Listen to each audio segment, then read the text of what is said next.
High guys, welcome back to our channel Miss Susmita official. আশা করছি তোমরা খুব ভালো আছো আর আমিও খুব ভালো আছি।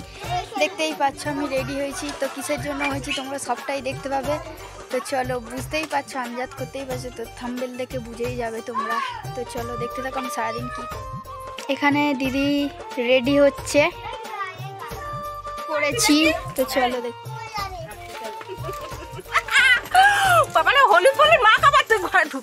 চলো, আমার রেডি হতে হতে গায়ে হলুদ হয়েই গেল। তো এটা আমার জেঠুর ছেলে দাদা হয়। ওখানে সবাই ফটো টটো তুলছিল, তারপর ওখান থেকে মাঠে যাচ্ছিলাম, তো সবাই যাচ্ছিল, দেখতে থাকো।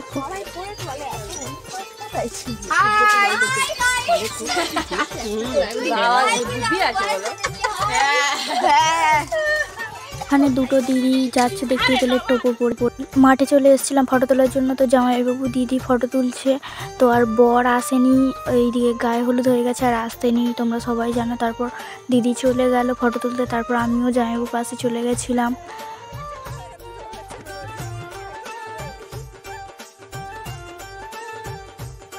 ওখানে ফটো টটো তোলা হয়ে যেত, তো বরের ফটো তুলছিল, দেখে নাও। তো তারপর ওখানে স্নান টান করানোর জন্য কটা ফটো তুলে নিয়েছিল সবাই। ওখানে কে কে আছে তোমরা দেখতেই পেলে।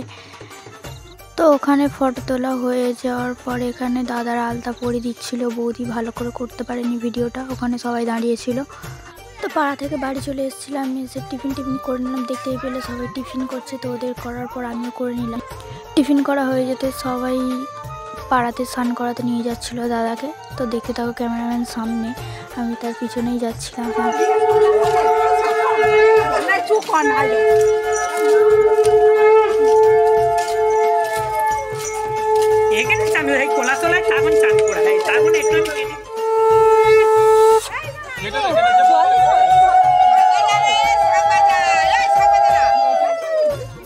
তো বৌদি এও হয়েছিল, সাউন্ড মাখিয়ে দিচ্ছিল, দেখতে পেলে। তো স্নান করে নিল, তারপর দেখতে থাকো তোমরা। হাই গাইস, সেখানে ফটো তোলা হচ্ছে।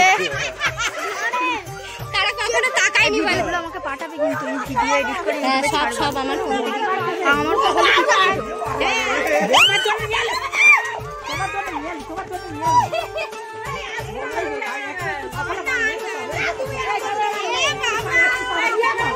এই আমার ফোনটা কোথায় বৌদি?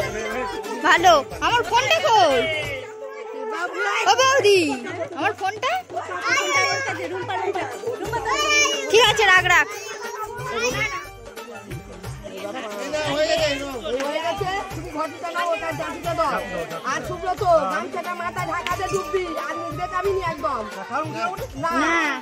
বড় করতে না উঠলে দেয়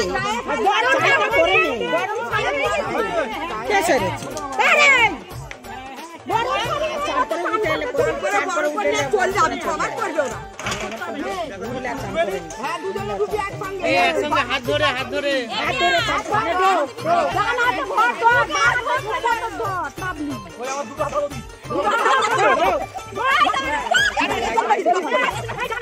তিনটে দাও, তিনটে চলা চলা।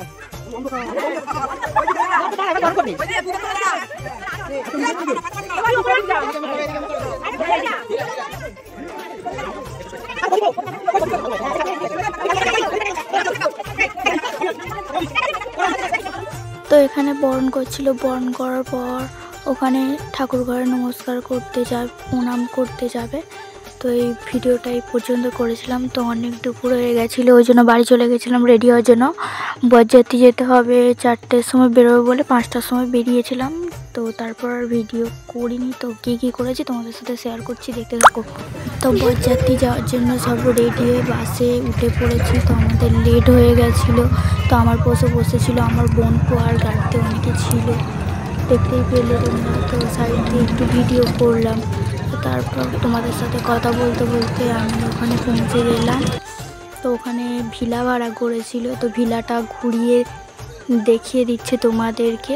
তো ওখানে মোটামুটি সবই ভালো হয়েছে, স্টল বসেছিল, ফুচকা, কফি আর পকোড়া। তো আমার শরীরটা খারাপ, ভয়েসটা একটু বুঝতেই পারছো একটু কেমন লাগছে। তো যতটা পেরেছি তোমাদের সাথে শেয়ার করছি ভিডিওটা করে। তো প্রথমে দাদাবাড়ির কাছে চলে গিয়ে দিদি আর এসব ফটো তুলছে, দিদি জানাবো দেখতেই পেলে তোমরা। আমি ফটো তুলেছিলাম, তো সেইগুলো ভিডিও করতে পারিনি। তারপর আমরা খেতে বসে গিয়েছিলাম, তো এদের সাথেই বসেছিলাম, দেখতেই পেলে তোমরা। ওখানে খাওয়া দাওয়ার পর আমরা বেরিয়ে পড়লাম বাসে উঠতে। তো দেখতেই পেলে কে কে আর সবাই বাসে যাচ্ছিল বসার জন্য। দেখতে পাচ্ছ বিয়ে বাড়ি পুরো কমপ্লিট, ঠান্ডার মধ্যে বলার অবস্থা দেখ।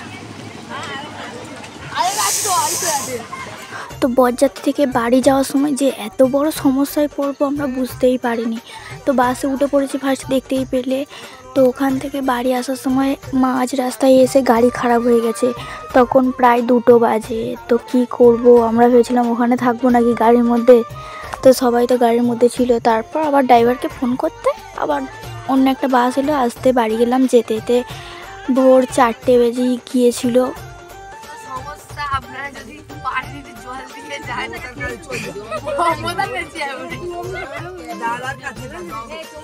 তো তোমাদেরকে তো বললাম গাড়ি খারাপ হয়ে গেছিলো। তো রাস্তায় নামলাম, লেবে বাস আসতে আবার সবাই বাসে দেখা যায় না অন্ধকার, দেখতেই পাচ্ছ সবাই বাস থেকে লাফছে এক এক করে।